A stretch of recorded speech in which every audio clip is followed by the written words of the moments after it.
What's up, Big Bear Nation? Welcome back to the homestead.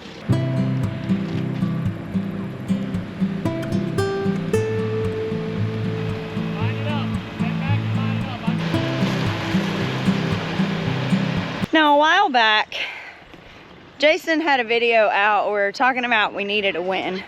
Well, I think his exact words were, Robin needs a win.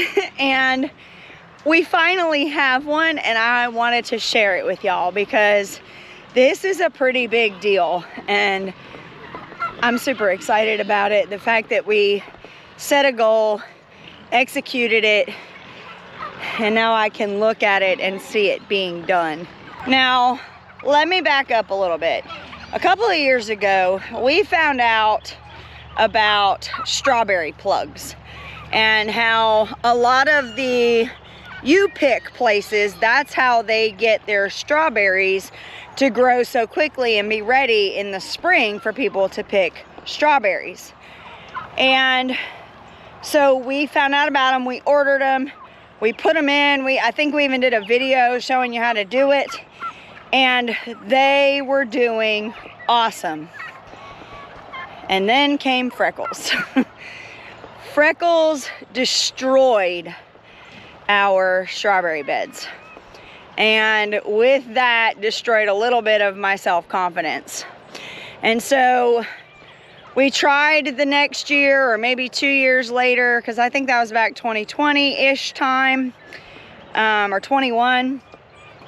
And so we tried again last year, and there was just so much going on with my job. Like, I had just left my job, and we were still trying to figure out how to pay bills. And so we had ordered these strawberries, and we didn't put them in right away. We got distracted, and I think we tried to put them in, and then either maybe the goats got to them, or they died back in the frost, or something like that.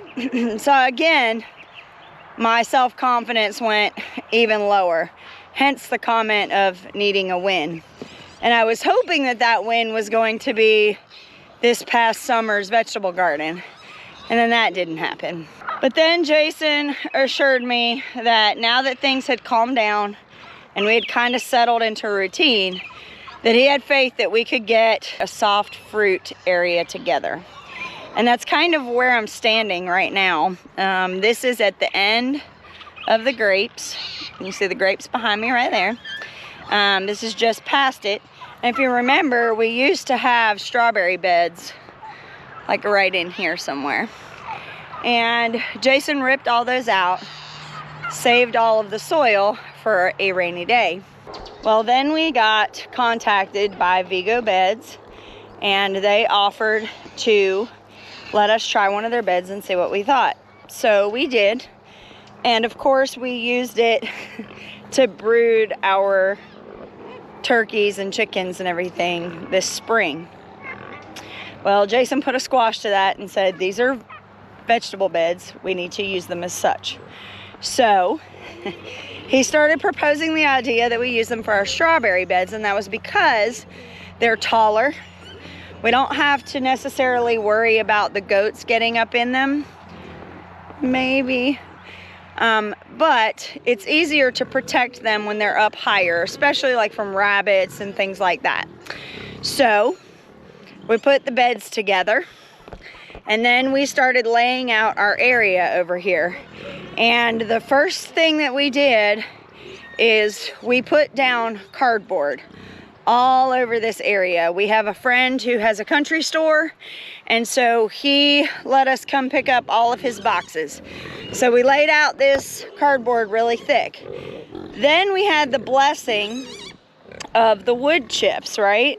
And so Jason said that first load of wood chips, we're either gonna use it with the cow in her bedding, and then the next thing that we're gonna use it for is the strawberry beds. So after we did the cows area, and we still had plenty left, Jason started bringing wood chips over here and laying it on really, really thick. Then we started building our beds up hugelculture style. We have a lot of down wood ever since Jason started knocking trees over.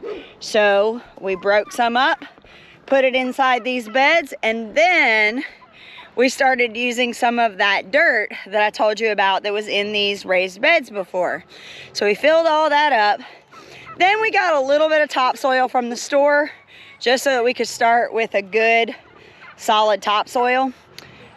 We put that in the beds, and then we started planting. Now I want to tell you, I know that all sounds like just mundane and that's how you're supposed to do it.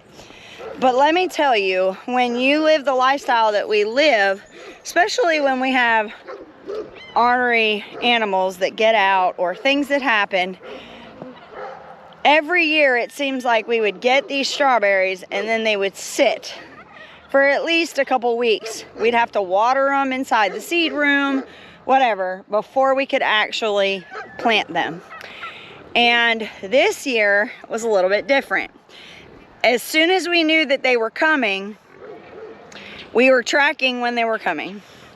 We already had the beds almost completely ready to go, so that all we had to do was put the topsoil on. And when they got here, instead of leaving them in the house, the weather temperatures have been so nice that we left them outside here to get the morning dew, to get the rain. So they come in these bags, and we left them in the bags so that if the pigs or the goats got near them, it would at least slow them down to where we could catch it.